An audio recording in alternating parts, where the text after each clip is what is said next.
Hi friends, നമ്മുടെ കേരള സദ്യയിൽ ഒഴിച്ചുകൂടാൻ പറ്റാത്ത ഒരു വിഭവമായ അവിയലാണ് ഇന്ന് ഞാനിവിടെ ചെയ്യാൻ പോകുന്നത്. അപ്പോൾ വീഡിയോയിലോട്ട് പോകാം. അവിയലിന് ആവശ്യമായ വെജിറ്റബിൾസൊക്കെ ഞാനത് അവിടെ കട്ട് ചെയ്ത് വെച്ചിരിക്കുകയാണ്. എല്ലാവർക്കും അറിയാമല്ലോ അതിലെന്തൊക്കെയാണ്: വഴുതനങ്ങ, ക്യാരറ്റ്, വെള്ളരിക്ക, അവരയ്ക്ക, വാഴയ്ക്ക, മുരിങ്ങയ്ക്ക, ഇങ്ങനെ നമുക്ക് എന്തും ആഡ് ചെയ്യാം അല്ലേ. അപ്പോൾ ഇതെല്ലാം നല്ല നീറ്റായിട്ട് ഒരേപോലെ ഒന്ന് കട്ട് ചെയ്ത് വെച്ചിരിക്കുകയാണ്. അപ്പോൾ ആദ്യം ഒരു കടായി വെച്ച് കൊടുക്കാം. അതിൽ കുറച്ച് വെളിച്ചെണ്ണ ഒഴിച്ചു കൊടുക്കാം.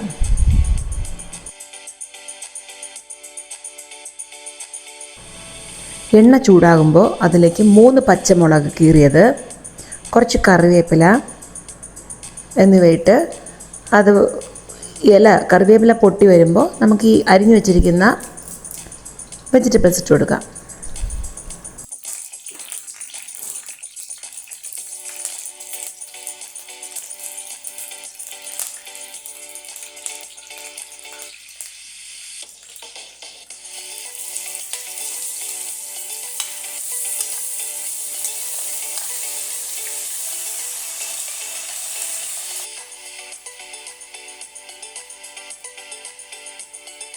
അവിയലിന് ആവശ്യമായ ഉപ്പ് ചേർത്ത് കൊടുക്കാം.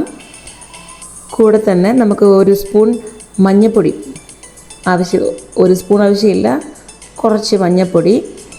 പിന്നെ കഷ്ണങ്ങൾ വേവാനായിട്ട് 1/4 ടംബ്ലർ, അതായത് ഒരു ഗ്ലാസ്സിൽ മുഴുവനും എടുത്ത് ഒഴിച്ച് കളയാൻ പാടില്ല, കുറച്ച് ഒരു 1/4 ഗ്ലാസ് വെള്ളം കൂടെ ഒഴിച്ചൊന്ന് നമുക്കതിനെ അടച്ചിട്ട് വേവിക്കാം.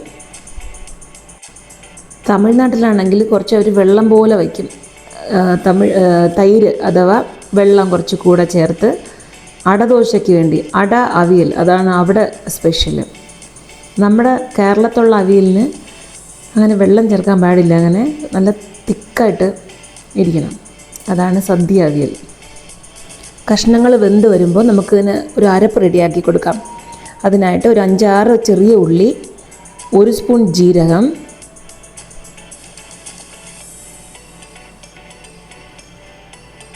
കുറച്ച് കറിവേപ്പില, 2 പച്ചമുളക്. ആൾറെഡി ഞാൻ 4 പച്ചമുളക് അതിൽ ചേർത്തിട്ടുണ്ട്, അപ്പോൾ ഇവിടെ 2 പച്ചമുളക് മതിയാവും. പിന്നെ തേങ്ങ. അവിയലിന് തേങ്ങയാണ് ഏറ്റവും കൂടുതൽ വേണ്ടത്. തേങ്ങ എത്രത്തോളം കൂടുമോ അപ്പോൾ നമ്മൾ അവിയലിൻ്റെ ടേസ്റ്റ് ഒന്ന് കൂടും. ചെറിയ ഉള്ളി തന്നെ വേണം. ചിലർ വെളുത്തുള്ളി ചേർക്കാറുണ്ട്, പക്ഷേ ഞാൻ ചെറിയ ഉള്ളി തന്നെ ചേർക്കാറുള്ളൂ. അപ്പോൾ ഇതുപോലെ ഒന്ന് അരച്ചെടുക്കണം, ഒന്ന് ചായച്ചെടുക്കണം അവിയലിന്, അത്ര തന്നെയാണ്. ഇപ്പോൾ കഷ്ണങ്ങൾ ഏകദേശം വെന്ത് കിട്ടിയിട്ടുണ്ട്. അപ്പോൾ നമുക്ക് കുറച്ച് പുളി ആഡ് ചെയ്യാം. വേണമെന്നുണ്ടെങ്കിൽ തൈര് ആഡ് ചെയ്യാം. പുളി വേണ്ടാന്നുള്ളവർക്ക് 1 സ്പൂൺ നല്ല കട്ട തൈരാണെങ്കിൽ ആഡ് ചെയ്യാം. അപ്പോൾ ഈ കഷ്ണങ്ങൾ മൊത്തമായിട്ട് അങ്ങ് വേവാൻ പാടില്ല, അതിൻ്റെ ഒരു പാതി വേവ് അല്ലേ, അങ്ങനെ പറയില്ലേ, അത് ആകുമ്പോൾ തന്നെ നമുക്ക് ഈ അരച്ച് വെച്ചേക്കുന്ന കൂട്ട് അതിൽ ആഡ് ചെയ്ത് കഷ്ണങ്ങൾ കൊണ്ട് അതിനങ്ങ് പൊതിഞ്ഞ് വെച്ചിട്ട് അടച്ചിട്ട് വേവിക്കാം.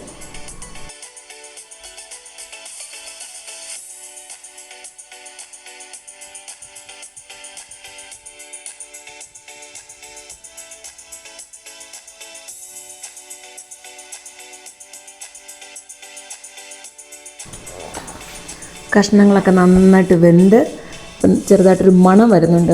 വെളിച്ചെണ്ണയുടെയും പച്ചമുളക്, കറിവേപ്പില, ഇതിൻ്റെയൊക്കെ ഒരു മണം ഉണ്ടല്ലോ, അത് പറയാൻ പറ്റില്ലല്ലോ, പറഞ്ഞറിയിക്കാൻ പറ്റില്ല. അത് നിങ്ങൾ ചെയ്ത് തന്നെയാണ് നോക്കേണ്ടത്. എല്ലാവർക്കും അറിയാം, പക്ഷേ ഞാൻ പുതിയതായിട്ട് പഠിച്ചു വരുന്ന കുട്ടികൾക്കുള്ള കാര്യമാണ് പറഞ്ഞ കേട്ടോ, ചെയ്ത് നോക്കണമെന്ന്. ഇല്ല, നിങ്ങൾക്കിത് പുതുതായിട്ട് തോന്നുകയാണെങ്കിൽ, നിങ്ങളിങ്ങനെയല്ല ചെയ്യുന്നതാണെങ്കിൽ ഒന്ന് ട്രൈ ചെയ്ത് നോക്കൂ, അത്ര തന്നെയാണ്. അങ്ങനെ എൻ്റെ അവിയൽ ഇവിടെ റെഡി ആയിട്ടുണ്ട്. ഇപ്പോൾ ലാസ്റ്റിൽ നമുക്കൊരു പൊടിക്കൈ കൂടെ ചെയ്യാം.